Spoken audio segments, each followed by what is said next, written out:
Oh, thank you. But let's start first with some other questions.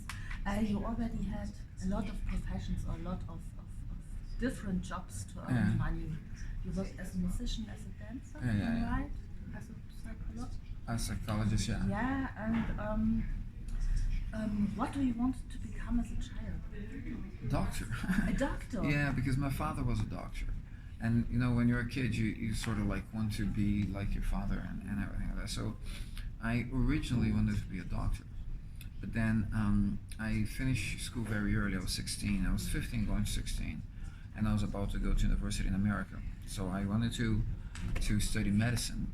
I told my father, and my father said, no. I was like, why not? He goes, look, do you want to be a doctor? He said, come with me. So he took me to the hospital and did a tour of the hospital, like 2 hours. And he took me everywhere, on the operation rooms, on the intensive care unit, in the psychiatric ward, everywhere. And then after 2 hours, he goes, you still want to be a doctor? I was like, no. No. It was like, it scared me. It was like, it was so much, so crazy. And then that was a problem, because obviously I was just about to go to university. And what I wanted to be was a doctor. Now I just like, okay, now what? I'm not going to be a doctor. But when I was a kid, my first thought was, I'm going to be like my father, become a doctor. So yeah. Okay. You worked as a dancer. Do you still remember your moves? Sorry, I saw this pic and I just had to ask. Yeah. I worked as sort of, pretty much say exotic dancer, but I was a stripper. So yeah, it was a group. It's like a Chippendale group. It's like 5 of us. So yeah, it's just like, you know, you play music and you just go on stage. Yeah, you just move very strongly. But yeah, I still remember a little bit. Do you miss being on stage as a musician? I miss the stage, yes. I don't miss the music the same. Somebody was asking me that yesterday, and I said, being on stage and playing is incredible. But the bureaucratic side of the music industry is very bad. The bureaucracy is incredible. To get paid, it's just horrible. So I miss being, you know, seeing people and being on stage and just having, you know, going for it on the guitar and just jumping about. That I miss. But the whole business of the music I don't miss at all. Thank God that's done. Is there still a musician you want to play with, if you have the chance? Oh yeah, I mean, if you could, there are always new musicians coming out that you think they would be amazing to play. I mean, I obviously like rock music, so Marilyn Manson and Rob Zombie and all that. It's like, to me, that's Rammstein would be awesome. So there's always, I mean, people. Actually, there was somebody been suggesting this, that he wants to try to. He's German and he's a writer, but he's also an agent. And he's trying to get a band of authors to play. And I'm not sure this is going to happen, because obviously I live in the UK, but he wants me playing guitar, Sebastian Fitzek playing drums because he plays drums, and Yul Nesbo playing bass because Yul Nesbo plays bass. And then him singing, so it would be the band like Chris Carter. Nice. It would be crazy. Interesting. I know. But no. So yeah. So there's always musicians that I would love to play with, but I'm very happy and lucky that I managed to play. You know, because I know so many musicians that try, and I got lucky. I mean, I didn't play the kind of music I liked, but I played professionally for many years, and I traveled the world with artists, so I was very lucky. We all know that Hunter and Garcia are both parts of you. Yeah. Which one do you prefer? Is there one? It's which one is more like you? Well, probably Hunter, because what happens is, like, every author, we have a series, a character that appears in many books. We always end up using a little bit of us, because it's easy for us to talk about what we know. So when I was creating Hunter, he has a lot of things that I do. Like, for example, obviously he's an ex-criminal psychologist and an ex-criminal psychologist. He suffers from insomnia. I have insomnia, and that's why he's got insomnia. He likes whiskey. I like whiskey. He likes rock music. I like rock music. And Garcia is the opposite. He's got the long hair. He's got the Brazil. But the things that Hunter is like me in one side, but I'm I joke a lot. I like to make jokes and stuff. And obviously, I didn't think that would work on Hunter's character because he's a lot more serious and he comes from had a lot of bad luck in his life. His mother died, his father died, and all that kind of thing. So obviously he's a more reserved person. But Garcia is the more jokey one. So I use a little bit on both, but I think obviously there's more on me taking away the sadness. I don't. My father and my mother, they're gone as well, but it wasn't as bad as Hunter. There was no cancer or a car accident or whatever. So Hunter's a little bit more like me, but I like Garcia's sort of personality. If you create a character, do you take family or friends as a role model? No, I don't. Never. Nobody. Yeah, it's really funny. Maybe only the victims. Only the victims. As I said, I've killed all of my teachers. All of my teachers from school, they're dead. They're all in the book. No, it's funny that I don't. Except with the only exception of somebody when I was signing books yesterday. He said, "Can I ask a question?" I was like, "Okay." And he goes, "Is the girl that Hunter is seeing?" Because he met a girl, yeah. He said, "Is she based on your girlfriend?" Because he saw the picture of my girlfriend on Facebook and Instagram, and she's like got tattoos, she's got that red hair, and I was like, "Yeah, a little bit."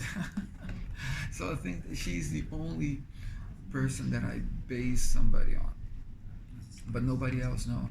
My next question is Hunter's romance with Tracy started in the collar, yes. Yeah. Is there a chance to see her on the Hunter's side, or do you want to kill her? Wait into the next book. It's already written. Book. Yeah, the Okay. book 10 that's coming out. I finished writing 2 weeks ago, and yeah, there's a big surprise. Will there ever be an investigation of Hunter and Garcia outside LA? Maybe in Europe, maybe in Germany, maybe in the UK? It's difficult because it's very unreal. Because obviously you have to have the jurisdiction, and a LA cop cannot, even in America. That's why on book Not of the Caller in Gallery of the Dead, the FBI gets involved and the FBI brings in, because if you're a cop in Los Angeles, you only have the jurisdiction of Los Angeles. You can't go out. If it crosses the border, then it becomes a federal crime. And that's why the Federal Bureau of Investigation, the FBI, gets involved, because they can investigate the entire United States. But each police, like Chicago police, can only investigate Chicago. New York can only investigate New York. So for Hunter to be involved in an international case, then it has to be Interpol. And then it can get very complicated. So people have asked, maybe if I come up with an idea that I can make it sound believable, because I don't want to make it sound like completely crazy. Like, how can Hunter investigate a case in United Kingdom or in Germany if he's not a German cop? You don't have the jurisdiction. They can't carry guns here, or in the UK.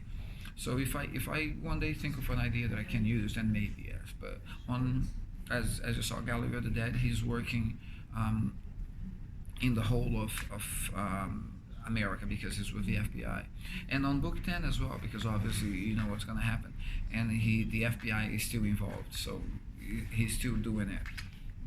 Where do you get your inspiration from? But you already know what will happen in the next book or in the next few books, or do you decide? I have an idea, because the way I write, I don't really think ahead very much. I'm horrible. I couldn't play chess, because chess you gotta play. I can play one move and not 5. So all I need is just a little one-line idea, and then I start writing. The rest comes as I write. So for example, on book 2, The Executioner, my idea was a killer who kills the victims using the fear. That's it. That was my idea. So if you're scared of spiders, he kills you with spiders. If you're scared, that was my idea for the book. And then I just sit down and start writing. So it's the same thing. Idea for book 10, when I was writing Gallery of the Dead, the idea was like Lucian's Cape. That was the idea. I didn't have anything else planned on the story. So I sit down and start with that and move on. So it's the same thing. I have the idea for the other book. Again, it's only one line, and then I just start writing. So a lot of my books are created at the time as I'm writing. For example, in the collar, in the collar. There's a character in the collar that everybody really likes called Mr. J. Because he becomes a very big part of the story. But when I was writing the book, and I was writing the chapter that Mr. J appears for the first time, the idea that he was only supposed to be the husband of this girl that would be a victim. That was it. The chapter starts, they wake up in bed together. So I'm writing the chapter, and then as I'm writing, I just like, what if I make Mr. J this thing, you know? And then I stopped writing. I thought about it for 20 minutes, thinking, can I make it work? I mean, can I do this? And I was like, yeah, I can. And then I just created him right there. Like, I completely changed the initial idea. And a lot of my books are like that. As I'm writing it, I just stop and I read something, go, whoa, wait a second, I can change it. Then sometimes I have to go back and change something in the back so the new thing works. But most of every book of mine, I just have a little idea and then I just flow it, which is good because I never know who the killer is. So if I don't know who the killer is, the reader doesn't know who the killer is. Cause it's right. Yeah. Do you have a favorite writer or favorite book? I don't, because I don't read very much, but I do have a favorite book at the moment. I even told everybody who'd been traveling with me. It's pretty much the best book I've read in the past 5 years. And it's by a guy called Terry Hayes, and in German it's called Faceless. In English it's called I Am Pilgrim, because Pilgrim is the name of the agent. And it's an amazing story. It's quite a big book, it's about 700 pages long. But it starts with a crime, and then it moves from a crime to a terrorist activity. But yeah, so in German it's called Faceless. But if you haven't read it, read it. It's amazing. It's literally the best book I've read in the past 5 to 10 years. Very, very good. Never heard it before. Yeah, look for it, called Faceless, and that's the name in German. Guy's called Terry Hayes, and it's his first book. He's quite old. He's a reporter from Australia, and he released a book. And I guarantee you will like. It's one of those books that nobody can read that book and go, this is not good, because the story is so good and so well done. Amazing. Maybe they have it here. Let's take a look. Last question. No. Last question. You live in London. Yeah. Is there a special place out of this tourist attraction you would recommend to the people who visit this town? Well, sorry, what do you mean? If you come to London as a tourist, you always have these attractions. Everybody knows and everybody wants to go to. Yeah. Do you have a special tip? I used to, but London is changing very much. It's all about money and everything. So a lot of the places I liked, for example, if you go to Camden, I like alternative places. And that's why I like Berlin a lot. It's very alternative. You have a lot of artists, but it's changing because a lot of people are moving there. So obviously people think, oh, we can transform this into an apartment and make a lot of money. So they're destroying all the alternative nice places to go in London.